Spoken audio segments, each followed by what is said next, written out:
ছিলেন, কৃষকের বন্ধু ছিলেন, সাধারণ মানুষের বন্ধু ছিলেন। তাই আপনাদেরকে বলতে চাই, আপনারা বাংলাদেশ জাতীয়বাদী দল বারবার আপনারা বাংলাদেশ জাতীয়তাকে জয় করেছেন। তার সামনেও আপনারা বাংলাদেশ জাতীয়বাদী দলের সামনে থাকবেন, পাশে থাকবেন। কারণ বাংলাদেশ জাতীয়বাদী দল একটা মানবিক দল, একটা শান্তির দল। অধিকাংশ বাংলাদেশ জাতীয়বাদী দলের সাথে ছিলেন, সামনে বাংলাদেশ জাতীয়বাদী দলের সাথে থাকবেন।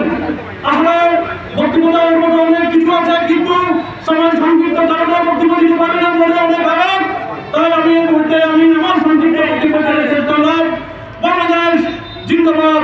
আল্লাহ হাফেজ।